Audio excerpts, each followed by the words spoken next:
La Zamacueca a mí me parece fascinante. Uno, porque realmente ilustra este mestizaje cultural de toda esta amalgama de culturas musicales que llegaban a Lima, ¿no? Lima era un lugar que, a ver, teníamos rutas marítimas que llegaban al Callao, ¿no? Que no solamente venían embarcaciones de Europa, que evidentemente cruzaban Panamá y luego venían a través de la Mar del Sur, y venían, ¿no? Y en esas embarcaciones venían españoles, venían productos de España, pero a través de la globalización no solamente nos llega productos y personas, ¿no? También nos llega tecnología, nos llega conocimiento, ideas, creencias, valores, cultura, música, letras. Muchas veces no llegaban las letras, la música como tal, pero a través de los marineros llegaban las letras en coplas, que luego las íbamos a agarrar.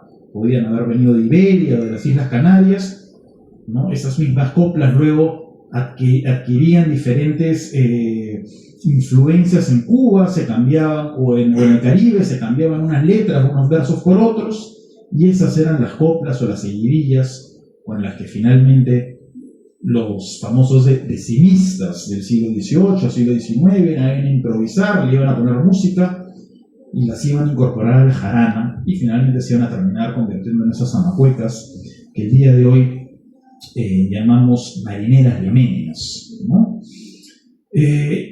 Es interesante porque ya para el siglo XVIII podemos ver en la música peruana podemos ver una tradición hispana con la guitarra, la poesía, la música andaluza, que también tiene un elemento árabe muy importante, la tradición africana a través de la percusión, a través del ritmo, y también, nuevamente, dije hace un momento que la música andina, no podemos hablar de una música peruana que se ha mantenido intangible a través del tiempo, pero sí una música andina, que la podemos encontrar, por ejemplo, en los códices por ejemplo, de Martínez de Compañón, que recorrió gran parte del territorio nacional en el siglo XVIII, un fraile, y que estas músicas populares que escuchaban en las diferentes regiones de la costa y sierra peruana, las anotaba en partituras y se han preservado. Y podemos encontrar así ciertas sonoridades que, por ejemplo, la cayo ahí estaba en el siglo XVIII, ¿no? Entonces, sí hay una tradición andina importante que melódicamente también ha contribuido a la tradición musical limeña, ¿no? Y ahí es cuando surge la zamacueca, finales del siglo XVIII, principios del siglo XIX. Pepe Durán decía que es un encuentro entre la samba peruana y el fandango español. Pero ese baile también, producto de la globalización y de las rutas comerciales que explicaba hace un momento, no solamente vinculaban al Perú con España, pero también vinculaban al Perú con el resto del continente. Por ejemplo, habían barcos que todos los días iban del Callao a Valparaíso, ¿no?, a Chile. Habían muchas rutas comerciales que iban por tierra a Argentina, a Bolivia, a Chile, incluso a Ecuador, ¿no? Y ahí también llegaba la música. Y la zamacueca rápidamente se va a establecer en Chile, en Argentina, en Bolivia, y se va a convertir en el baile nacional en Chile. En Chile lo sigue siendo el día de hoy, pero el baile nacional es la cueca chilena, ¿no? Que hacemos un análisis musical y vemos que es prácticamente el mismo género musical que la marinera limeña, donde se preserva la estructura estrófica y muchas cosas más, incluso muchas de las músicas, muchas de las mismas coplas, muchas de las mismas letras y muchas de las mismas melodías las encontramos en la marinera limeña y en la cueca chilena. En Argentina y en Bolivia la cueca también se convirtió en la danza nacional. Posteriormente el tango va a desplazar a la samba argentina, o cueca como se le conocía en Argentina, y lo mismo va a pasar con el huayno en Bolivia, ¿no? Cuando la cueca boliviana, que se practicaba mucho en Sucre, en esta zona, en la región criolla de Bolivia, pierda preponderancia, y más bien el huayno y los géneros andinos de La Paz, de Cochabamba, van a tomar un sentido nacional aún más importante. Evidentemente, como consecuencia de la guerra con Chile, vamos a cambiarle de nombre y se va a dejar de llamar cueca o chilena, como ya se le conoció en el Perú, y va a adquirir el nombre de marinera limeña, ¿no?, en honor a las tropas marinas que pelearon en la Guerra del Pacífico. La Guerra del Pacífico es muy interesante, ¿no? Por ejemplo, y acá paso a hablar un poco del vals. Antes de la Guerra del Pacífico, el boom del guano ya había traído la modernidad a Lima, ¿no? Lima se comenzaba a industrializar, habían grandes transformaciones para finales del siglo XIX, gran expansión urbana, tranvías, fábricas, prensa, y en esta búsqueda de la modernidad van a ocurrir varias cosas que son muy interesantes. Primero, esta búsqueda de la modernidad, de alguna manera podemos argumentar que empieza antes, ¿no? Que empieza con la independencia del Perú, en el cual no solamente el Perú, pero todos estos países que son producto de la independencia de la década de 1820, van a querer emular y ser como Europa. Y acá van a comenzar a construir aires e íconos nacionales a través de la música. Lo más claro son los himnos nacionales, que para empezar todos suenan más o menos parecidos. Todos nuestros himnos nacionales suenan como si, no voy a hablar de todos, pero muchos de nuestros himnos nacionales suenan como si los hubiera compuesto Verdi, o Rossini, o Donizetti, o algún compositor italiano del siglo XIX. Esa era la moda. Si queríamos ser modernos, si queríamos estar a la par como Europa, teníamos que imitar sobre todo la corriente musical italiana. Ya para mediados del siglo XIX pasa algo muy interesante, ¿no? Nuevamente, con estas transformaciones que son propias de la modernidad, llegan los pianos verticales que se pueden poner en las casas, llegan las partituras, y las élites, ¿no? Que por supuesto también muchas a causa del guano tenían bastante apogeo económico, comienzan a emular muchas de estas modas, ¿no? Como ver las grandes casonas en Lima, con los grandes salones aristocráticos, donde todas tenían piano o arpa. Incluso se decía, es mejor tener piano en casa y no saber tocarlo, que no tener piano y saber tocar piano, ¿no? Y ahí llega el vals, el género que se había puesto de moda a mediados del siglo XIX, llega con mucha fuerza a América del Sur. La música de Schumann, la música de Schubert, ¿no? La música para piano, pero también el vals sobre todo austriaco, ¿no? El vals que está en tres, por supuesto, ¿no? Que es música de baile, música de salón. Muchas de las mujeres eran las que tocaban, las hijas sobre todo, tocaban piano en sus casas, ¿no? Para agasajar a los huéspedes.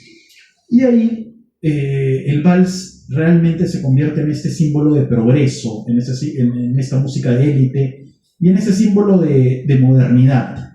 Y ahí en esa Lima expandida, urbana, grande, en las clases populares, ¿no? Donde no podían mandar a comprar un Steinway de Europa y traerlo a sus salas, tenían guitarras, tenían cajón, y ahí se comienza a crear una música meramente urbana, meramente criolla, similar a la zamacueca, muy interesante porque la zamacueca es un género, no hablamos de la marinera, por supuesto, que se practica en diferentes estratos, ¿no? Por ejemplo, cuando vienen los viajeros de diferentes partes del mundo a participar en la festividad de San Juan de Amancaes, ellos dicen que podían ver desde los aristócratas, ¿no? Como Manuel Anastasio Fuentes, bailar zamacueca, hasta todos los estratos de las clases populares, ¿no? Algo parecido ocurre con el vals, pero el vals sí va a tomar esa esencia que es puramente popular, con guitarra, con cajón, en distritos como por ejemplo el Rímac, los Barrios Altos, el Cuartel Primero, el barrio de Malambo, donde también va a ser cuna para la zamacueca, ¿no? La posterior marinera.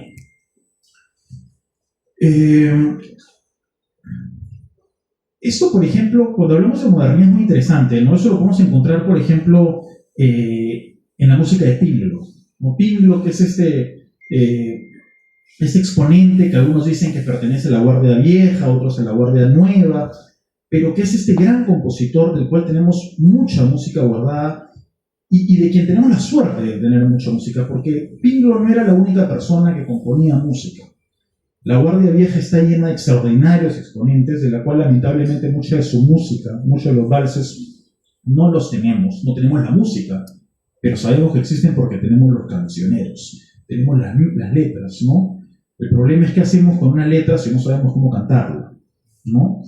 Entonces sí sabemos que había muchos compositores, mucha gente componiendo música realmente extraordinaria. Recordemos esa frase de José Durán, que Lima era este crisol que irradiaba cultura al resto del continente, ¿no? Por eso, poco después de La Guardia Vieja y La Guardia Nueva, cuando entramos a la edad de oro del vals, ¿no? Que es nuevamente producto de la radio, de los discos, de los peñas, de los centros musicales que habían adquirido bastante fuerza y popularidad en la Lima de la primera mitad del siglo XX, los valses de Pingo llegan a tener mucha popularidad, pero lo que es interesante es que su música nos habla de una Lima obrera e industrial, ¿no? Hay mucha crítica social hacia las élites, hacia las brechas sociales que había en esa Lima de principios del siglo XX.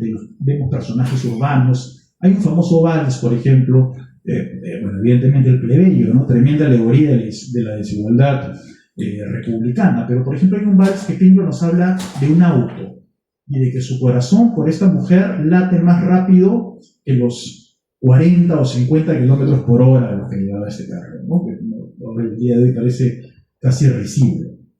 Pero sí, a través de esta música podemos ver diferentes podemos ver una narrativa de la Lima de entonces que de cierta manera, y ojo, no quiero criticar a Chabuca Granda, quien es mi compositora favorita, pero por ejemplo Chabuca Granda nos habla de un pasado imaginario, ¿no? de un pasado romantizado, mágico, ¿no? Que no es necesariamente el que corresponde a alguien que sí nos habla de la época que le tocó vivir, como es el caso de Felipe Pingo, ¿no? Bueno, ya para terminar, me gustaría terminar diciendo de que Lima es capital prehispánica, imperial y republicana. En la colonia fue un faro del barroco americano, lo vimos con la primera ópera que se compuso en América, la primera obra polifónica que se compuso en América, ¿no? La Púrpura de la Rosa, Hanna Pachak Cusicuní, compositores como José de Orejón Aparicio, Guachano, a cargo probablemente de la catedral y fábrica musical más importante de América del Sur, ¿no? Y en la República, Lima convirtió la zamacueca en la marinera y el vals en música urbana de la ciudad de Lima.